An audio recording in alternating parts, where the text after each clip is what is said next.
What is happening, internet? And it is a good day to be alive indeed, for Jim Ryan is moving away and retiring as head of PlayStation. And the thing about this is that while I do feel incredibly happy that this is happening, I am also incredibly sad. Not incredibly sad, but I'm incredibly worried because change in leadership is going to cause a lot of ripples. We did have, Jack Tretton back in the day, 2013, 2014. We had Sean Layden, 2016, 2017. No, maybe he hit it in 2016, 2017-ish. But yeah, and with each person, we've had varying degrees of success with what PlayStation was and how it was headed up. With Jack Tretton, he was beloved for the way in which he did things, and so was Sean Layden to an extent. Sean Layden wasn't there for too long, he didn't do too much, but he still kept the wheels rolling. So with Jim Ryan about to retire, he will retire in March or April of 2024? March of 2024? Oh yeah, it says here, March of 2024. Yeah, it says in the article. I didn't actually read the article, so that's why it's not really adding much. But rather than reading the article, I'm actually going to share my thoughts as a PlayStation fan about what this kind of can mean, what it has meant for us in the PlayStation Nation, and just kind of what it might mean moving forward. So Hiroki Totoki is actually going to be taking over for Jim Ryan in the meantime. Now, what does this mean for the PlayStation Nation? So, as I've said in the past, we've had some pretty good leaders who have been always inclusive in bringing more games to the platform and having some really, really good staff that are making it all happen behind the scenes. However, with Jim Ryan, he's leaving, and a lot of people in the PlayStation Nation don't really like him, like myself, who are fans of Japanese games, because a lot of Japanese games have fell under either the do not release hammer or the censorship hammer.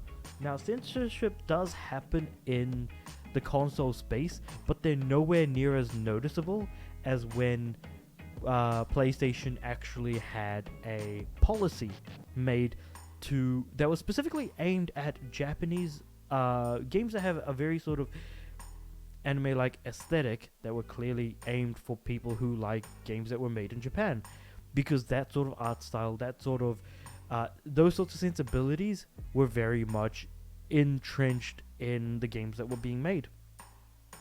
And so a lot of those games did face a lot of or very heavy amounts of scrutiny around 2019, and then it was later it wasn't even revealed, neither was it confirmed, but was rumored that there was a new policy in place under Jim Ryan's rule where, censorship was a lot heavier on Japanese games, even though a game like Last of Us Part 2 came in and actually had a sex scene with Abby, essentially. And that was something that I honestly did not expect to see, and the fact that it existed definitely felt like there was some level of double standard being assigned. Or being put in place. And then what really blew the whole thing out was Devil May Cry 5, where they censored Trish's butt in the PlayStation version far more heavily than the Xbox version, which that alone grew enough, created enough ire to the point where PlayStation allowed a patch to then make it look like as if though it's exactly the same on every other platform. A lot of Japanese developers have now either just outright moved away, like Gamizumi. They still do release games that they publish on PlayStation, but they're far more censored than how they may have been pre-2019 for sure. And a lot of other things in between. So I feel like in an attempt to make PlayStation seem more family friendly, they have been a lot more sort of Japan unfriendly. So as a result, I've been the main thing that I want from this transition of leaders is to see PlayStation become more Japanese friendly. I want them to be more inclusive to the games that come from that region. I feel like a lot of games that we could have gotten either a lot sooner or just not outright cancelled. Like, for example, there was meant to be a PS4 version of a game called Uppers. Now, Uppers was released only in Japan on the PS Vita back in the mid 2010s. I think it was 2015 or 2016, something like that. Could have been 2014, couldn't really tell you. But around that time period, now there was meant to be a PS4 version to release, but was canned in the last, like a week before it actually was meant to release, because PlayStation stepped in and said no, even though it was allowed by the country's rating boards. So even if the country's rating boards do allow for the game to exist, if the platform holder says no, then the platform holder just essentially says no, and the game will not exist on the platform in question. Now, is this completely Jim Ryan's fault?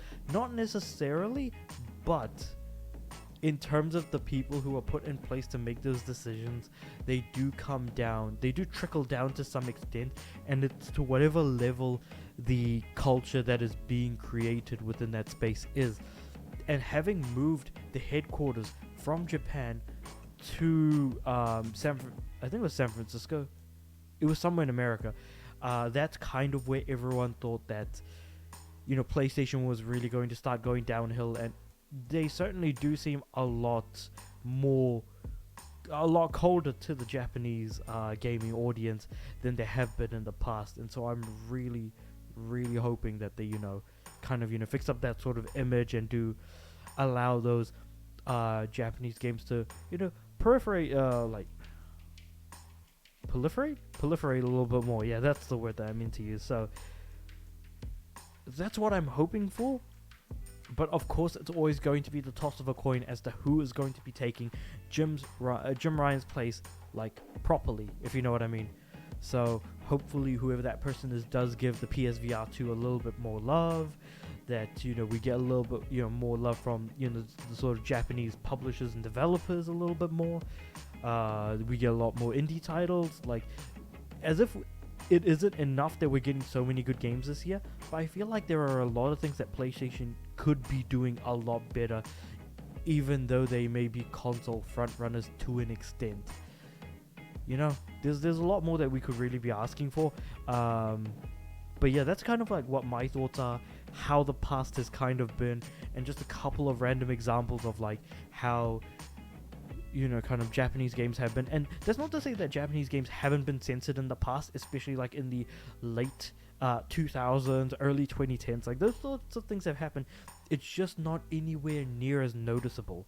Like, for example, Mugen Souls. That is being released for the Switch. I was kind of wishing we would get a PS4 or PS5 version for that, but we're not going to. And the thing is that game did release on the PS3. Granted, it did remove the bath minigame, the hot spring minigame.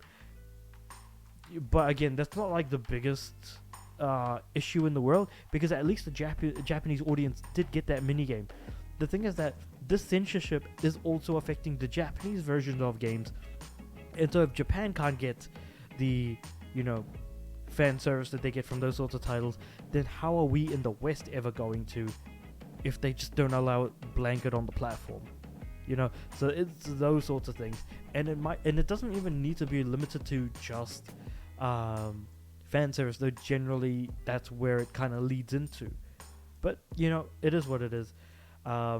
Yeah, again, those are kind of what my thoughts are. Let me know what you guys think about the transition of power for the last 10 years of PlayStation in the comments below.